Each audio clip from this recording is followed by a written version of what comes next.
సహోదరి సహోదరులారా, ప్రభువైన యేసుక్రీస్తు నామములో హృదయపూర్వక వందనాలండి. ముందుగా ఇంత మంచి సమయాన్ని ఇచ్చిన తండ్రి అయిన దేవునికి ప్రభువైన క్రీస్తు ద్వారా కృతజ్ఞతాస్తుతులు చెల్లిస్తున్నానండి. అందరూ బాగున్నారండి. వాక్యం చదువుకొని ప్రార్థన చేసుకున్న తర్వాత పాఠంలోకి వెళ్దామండి. మత్తయి గారు రాసిన సువార్త 1వ అధ్యాయం 21వ వచనం. ఆమె ఒక కుమారుని కనును, తన ప్రజలను వారి పాపం నుండి ఆయనే రక్షించును కనుక ఆయనకు యేసు అను పేరు పెట్టుదులని ప్రార్థన చేసు. పరలోకమందున్న మా తండ్రి, పరిశుద్ర ప్రేమ గల తండ్రి, గొప్ప తండ్రి యెహోవా, మీ ప్రియ కుమారుడు యేసుక్రీస్తు ప్రభువారి ద్వారా కృతజ్ఞతాస్తుతులు చెల్లిస్తున్నాము నాయన. అయ్యా, ఈ కూడికంతట్లో మీరే ఉంది నడిపించండి. మా అందరితో మాట్లాడమని మా ప్రభువైన యేసుక్రీస్తు నామమున వేడుకుంటున్నాం తండ్రి. ఆమేన్. ప్రభువైన యేసుక్రీస్తు నామములో హృదయపూర్వక వందనాలండి. దేవుని కుమారుడు యేసుక్రీస్తు ప్రభువు ఈ లోకానికి వచ్చిన తర్వాత పరలోక రాజ్యం సమీపిస్తుంది కనుక మారు మనసు పొందమని ప్రకటింప మొదలుపెట్టారు. అంశం పాఠం పేరు ఏంటంటే, లోకంలో అందరినీ ప్రేమిస్తున్న ఆయన క్రీస్తే. ఈ లోకంలో అందరినీ ప్రేమిస్తున్న ఆయన ఎవరో? క్రీస్తే. యేసుక్రీస్తు ప్రభువారు ఒక్కరే ప్రేమ కలిగిన ఆయన. యేసుక్రీస్తు ప్రభువారు ఆయనే అందరినీ ప్రేమిస్తున్న ఆయన. మీకు బైబిల్ గ్రంథంలో నుంచి కొన్ని రిఫరెన్సులు మనం చూస్తే,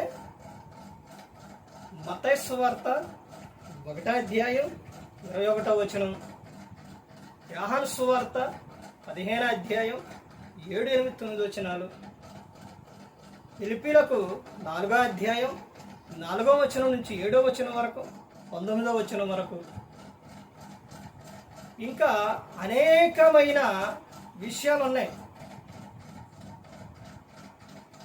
యోహాను గారు రాసిన సువార్త 3:16, యోహాను రాసిన మొదటి పత్రిక 3వ అధ్యాయం 16వ వచనం. ఇవన్నీ కూడా ఇంకా చాలా ఉన్నాయి. ఇవన్నీ కూడా ఏం చూపిస్తున్నాయి అని అంటే, అందరినీ ప్రేమించిన ఆయన ఎవరు? యేసుక్రీస్తు ప్రభువారు. యేసుక్రీస్తు ప్రభువారు. ఆయనకు పక్షపాతం లేదు. ఆయనకు పక్షపాతం ఉందా? అపోస్తలుల కార్యాలు 10వ అధ్యాయం చూడండి. ఆయనకు పక్షపాతం లేదు. నువ్వెవరైనా సరే అందరినీ ప్రేమిస్తున్నారు, ప్రతి ఒక్కరిని ప్రేమిస్తున్నారు. యోహాను సువార్తలో చెబుతారు కదా, వ్యభిచారంలో పట్టబడిన స్త్రీని తీసుకొచ్చినప్పుడు అందరూ ఏమని కొట్టాలి, రాళ్ళు రూవి చంపాలి, ఏం బోధకుడా చెప్పు అన్నప్పుడు యేసుక్రీస్తు ప్రభువారు ఏం చెప్పారండి? మీలో పాపము లేని వారు మొదట రాయేయమన్నారు. అందరిలో పాపం ఉంది, అందరూ వెళ్ళిపోయారు. తర్వాత ఆమెను పిలిచి ఏమన్నారు? అమ్మా, ఎవరు నిన్ను శిక్షించలేదా? అయ్యా, ఎవరు శిక్షించలేదయ్యా. అమ్మా, నేను కూడా నిన్ను శిక్షించను, ఇక మరలా నువ్వు వెళ్ళి ఇక మరలా చేయకము, పాపం చేయకు అని చెప్పారు. పాపాన్ని ద్వేషిస్తారు, పాపిని ప్రేమిస్తారు.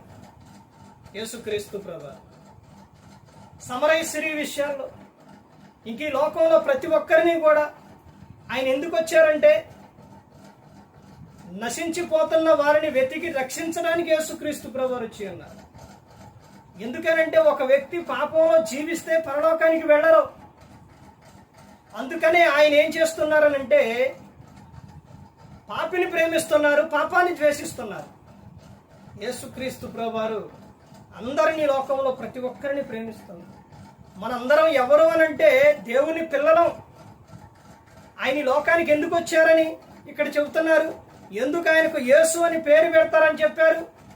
తన ప్రజలను, ఆమె ఒక కుమారుని కను, తన ప్రజలను వారి పాపముల నుండి ఆయనే రక్షించును గనుక ఆయనకు యేసు అని పేరు పెట్టుదు అని. అంటే యేసుక్రీస్తు ప్రభువారు లోకంలో ప్రతి ఒక్కరిని కూడా ఏం చేస్తున్నారు? ఆయన ప్రేమిస్తూ ఉన్నారు. యోహాను సువార్త 15వ అధ్యాయంలో 8, 9 వచనాల్లో నా ప్రేమ యందు మీరు నిలిచియుండుడి అని చెబుతున్నారు. క్రీస్తు మనలో ఉన్నప్పుడు ప్రేమే కనబడుతుంది.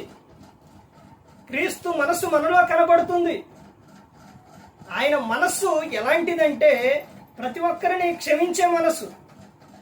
ఆయన్నే ఎవరైనా ఏదన్నా అంటే ఆయన బాధపడుతురు కానీ ఇతరులను మాత్రం ఆయన ఏమి అనడు.